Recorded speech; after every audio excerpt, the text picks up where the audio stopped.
خوشبو بسم اللہ الرحمن الرحیم الصلاۃ والسلام علیک یا رسول اللہ وعلی آلہ و اصحابہ یا حبیب اللہ۔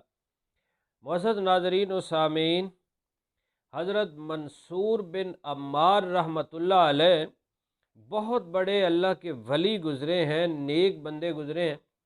آپ ایک جگہ اجتماع کے اندر، محفل کے اندر واعظ فرما رہے تھے، بیان فرما رہے تھے، اور لوگ آپ کا بیان سن رہے تھے کہ بندے نے کھڑے ہو کر سوال کر دیا کہ میں حاجت مند ہوں، ضرورت مند ہوں، کچھ مجھے عطا کیا جائے۔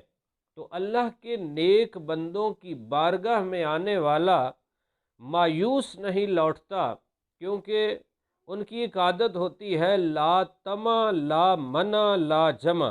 وہ دوسروں سے لینے کی طمع نہیں کرتے، اگر کوئی دے تو منع نہیں کرتے، پھر آ جائے تو جمع نہیں کرتے، آگے دے دیتے۔ تو اس وقت آپ کے پاس کچھ نہیں تھا، لیکن آپ نے فرمایا کہ کوئی ہے جو اس کی ضرورت کو پورا کر دے۔ تو قریب سے ایک غلام گزر رہا تھا، اس کے کانوں میں یہ آواز پڑی۔ جب اللہ کے ولی کی پیاری آواز اس کے کانوں سے ٹکرائی تو وہ غلام آپ کے پاس حاضر ہوا اور اس نے 4 درہم نکالے۔ اس نے عرض کیا حضور یہ 4 درہم قبول فرمائیے اور میرے لیے دعا کیجیے۔ آپ نے فرمایا کہ میں 4 دعائیں کروں گا، تو نے 4 درہم دیے ہیں، میں تیرے لیے 4 دعائیں کروں گا، تو جو بھی 4 دعائیں کروانا چاہتا ہے وہ مجھے بتا۔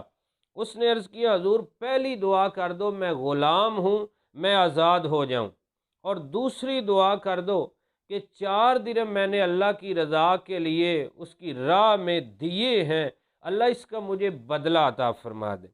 اور تیسری دعا آپ یہ کر دیں کہ اللہ مجھے بھی اور میرے مالک آقا کو توبہ کی توفیق دے دے۔ اور چوتھی دعا یہ کر دیں کہ اللہ میری، آپ کی، میرے مالک کی اور تمام سننے والے جتنے بیٹھے اس محفل مجلس کے اندر، اجتماع کے اندر، اللہ سب کو بخش دے۔ اب بڑی پیاری 4 دعائیں اس نے کروائیں، تو آپ نے 4 دعائیں اس کے حق میں کر دیں۔ وہ خوش جب گھر گیا تو مالک نے پوچھا کہ بڑا خوش ہے، کیا بات ہے؟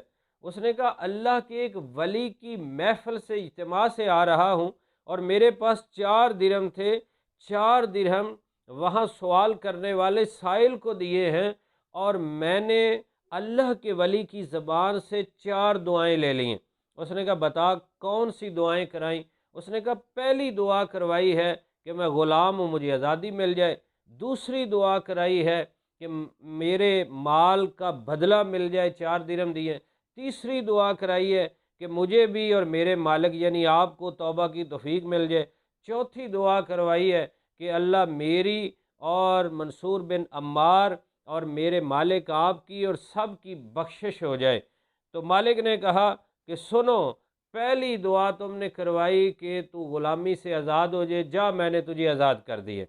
دوسری دعا کرائی کہ مال کا بدلہ مل جائے، تو نے 4 درہم دیے ہیں، میں تجھے 4000 درہم دے رہا ہوں۔ اور تیسری دعا تو نے کرائی ہے کہ توبہ کی توفیق، میں اللہ کی بارگاہ میں سچے دل سے اپنے گناہوں سے توبہ کرتا ہوں۔ اس نے استغفار پڑھنا شروع کر دیا اور کہنے لگا یہ 3 میں کر سکتا تھا، میں نے بھی اپنا حصہ ملایا، لیکن چوتھی تو میں نہیں کر سکتا کہ آپ کی، آپ کے مالک اور منصور بن عمار اور اہل اجتماع کی بخشش ہو جائے، یہ تو اللہ کر سکتا ہے۔ تو وہ رات کو جب سویا تو قسمت جاگ اٹھی، غیب سے کوئی کہہ رہا ہے، آواز آ رہی ہے جو تیرے اختیار میں تھا تو نے کر دیا، اور جو میرے اختیار میں تھا میں نے کر دیا، میں نے تجھے بھی، تیرے غلام کو، منصور بن عمار کو، اور سارے اہل اجتماع کو، اہل مجلس کو بخش دیا ہے۔ تو کیا خوبصورت واقعہ ہے! اللہ کے ولی کی بارگاہ میں بیٹھنا بندے کی بخشش و مغفرت کا سبب بن جاتا ہے۔ اللہ تعالیٰ کے پیاروں کی بارگاہ میں جانا یہ بندے کو کسی خاص مقام پہ لے جاتا ہے۔ یک زمانہ صحبت باولیا، بہترا 100 سالہ اطاعت بیریا۔ اللہ والوں کی بارگاہ میں ایک گھڑی بیٹھنا 100 سال کی بے ریا عبادت سے بہتر ہے۔ چنگے بندے دی صحبت یارو وانگ دکانہ تاراں، سودا مل لئیے نہ لئیے بلے آن ہزاراں۔ برے بندے دی صحبت یارو وانگ دکان لوہاراں، پاویں کپڑے کنج کنج بئیے چنگا پین ہزاراں۔ اور یہ بھی پتہ چلا کہ اللہ کی راہ میں 4 درہم دیے ہیں، کتنی خوش نصیبی مل گئی ہے، غلامی سے آزاد بھی ہو گیا ہے، 4000 درہم بھی مل گئے ہیں، بخشش و مغفرت بھی ہو گئی ہے، گناہوں کی معافی بھی مل گئی ہے۔ تو اللہ کی راہ میں بھی خرچ کرنا چاہیے، مال دینا چاہیے، اس سے بھی خیر و برکات آتی ہیں، توبہ کرنے سے آتی ہے، اللہ والوں کی مجلس اور محفل میں جانے سے بندہ خوش نصیب بن جاتا ہے۔ پنجابی کا بھی ایک مقولہ ہے، چنگیاں دے لڑ لگیے جھولی پہندے پھل، تے بریاں دے لڑ لگیاں اگلے بھی جاندے ڈول۔ اللہ رب العزت ہمیں نیک بندوں کی صحبت اور سنگت عطا فرمائے، اور اپنا مال راہ خدا میں اپنے ہمت کے مطابق خرچ کرتے رہنے کی توفیق نصیب فرمائے۔ آمین بجاہ نبی الامین صلی اللہ علیہ وسلم۔